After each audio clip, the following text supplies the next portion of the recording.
Hey, welcome to another episode of Coffee with Scott. And I want to make this brief video to introduce a new series that we're going to be starting. That we're going to entitle this series From His Thumbprints to His Armor. If you look down in the past, we've got probably 3 or 4 videos where we discuss the thumbprints of God. Does the Bible mention thumbprints of God in those videos? You will see, if you haven't watched them, if you go and watch them, that yes, the Bible does mention thumbprints of God. But in this series, we're going to look at the armor of God. And get maybe a better understanding of that armor, what it is. There are several denominations, several people that teach on the armor of God, but I don't think that all of them truly understand what it is that Paul is talking about in Ephesians 6 when he gives us the items that are the armor of God. And if we look at Ephesians 6 and verse 11, where the armor starts, Paul says, "Put on the whole armor of God, that you may be able to stand against the wiles of the enemy." Now, this is the first time that we hear in the New Testament that God wears an armor. Now, there is an Old Testament, or in the Hebrew Scriptures, a reference to God wearing armor.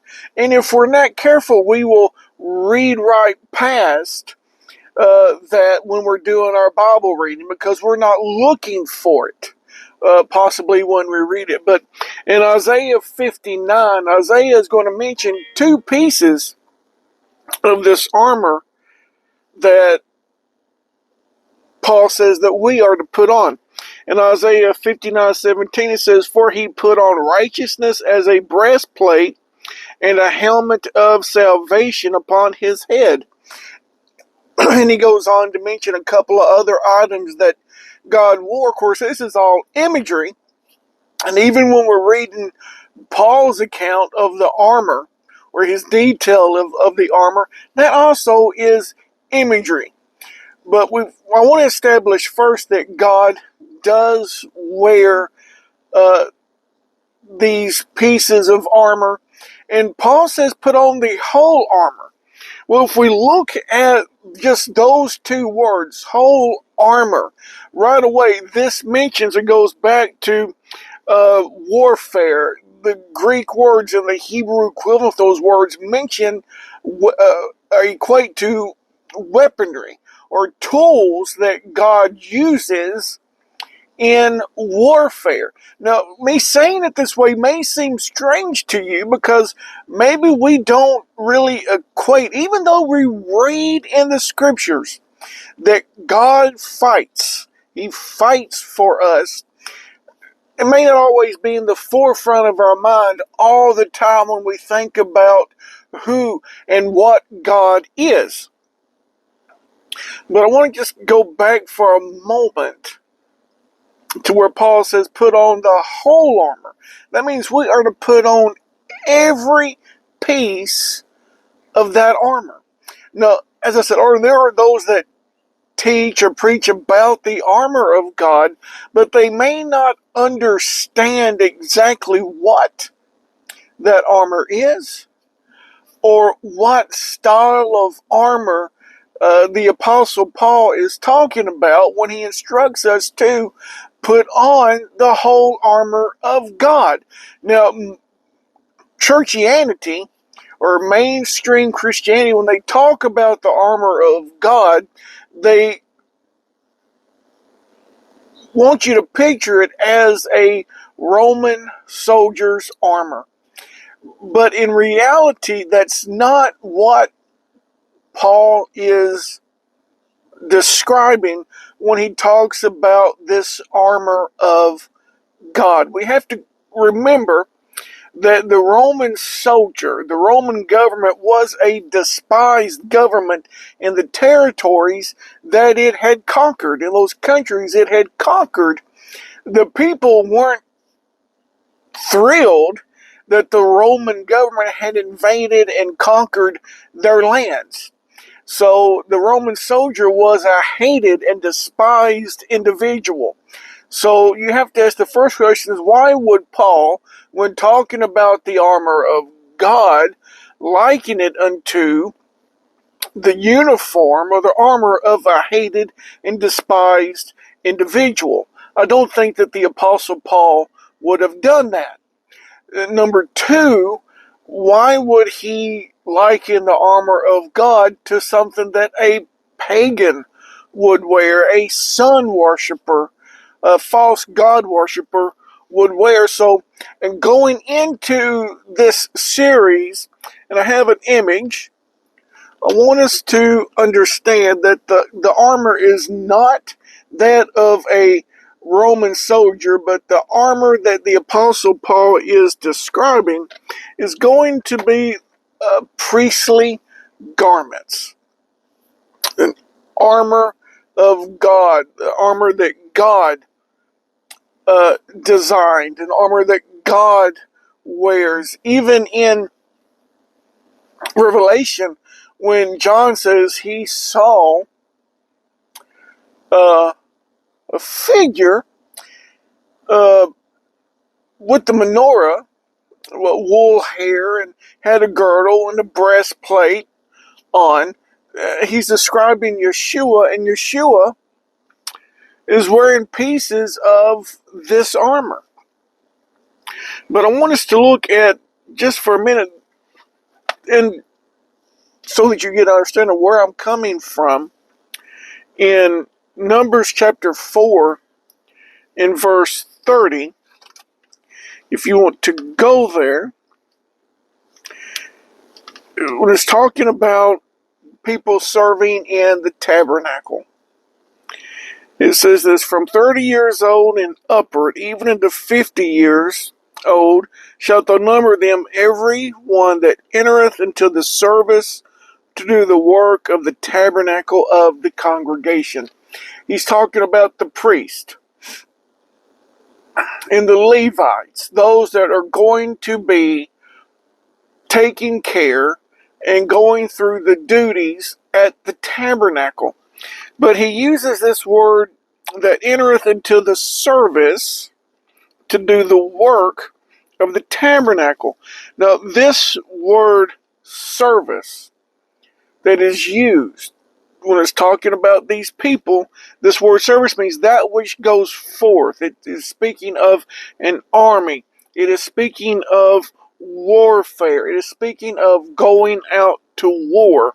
It comes from a root word that means to fight, to wage war. We need to understand that as we look at these garments for this armor of God.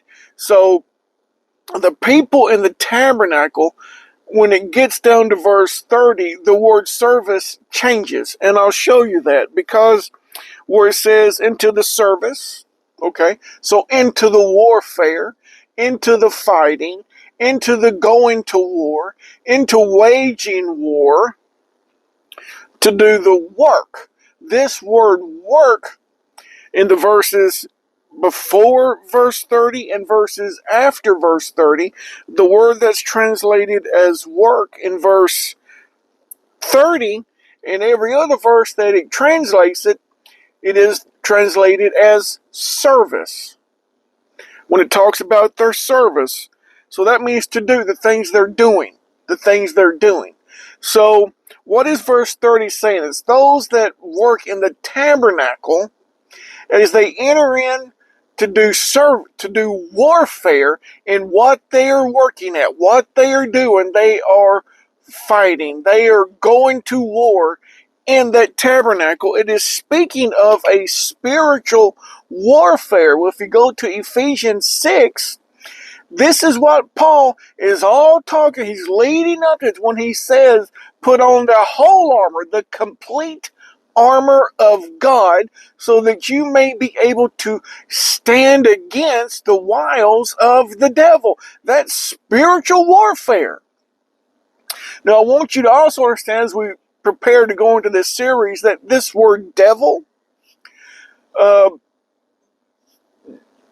can be a spiritual being, or it can be a physical being.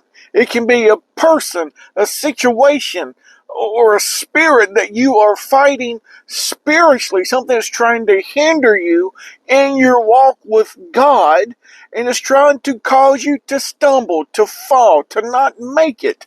That's what this is talking about. So Paul is talking about spiritual warfare in Numbers 4.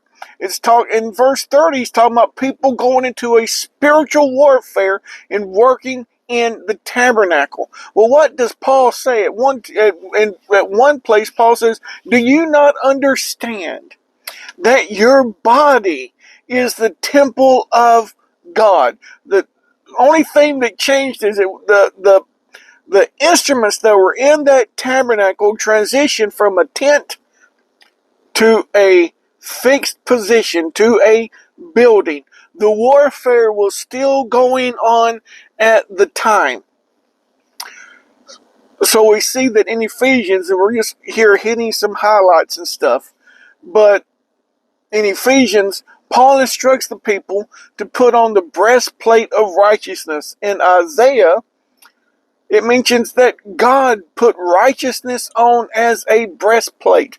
Now, if you look at both of these words, the Hebrew word for righteousness, the Greek word that is used for righteousness, both of these words mean that keeping the law of God, keeping God's law.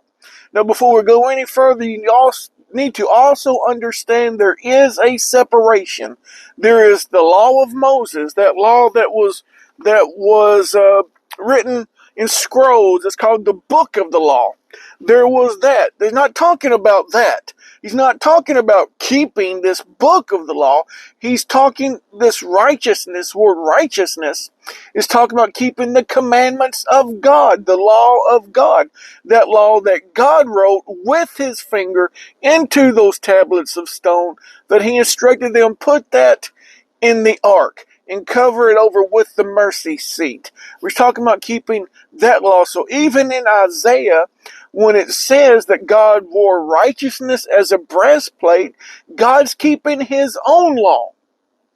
And then Paul tells us, put on that breastplate of righteousness. Keep that law of God. That's part of your armament. And we'll see that as we go into that. And then he says to put on the helmet of salvation. Isaiah says that God put on a helmet of salvation.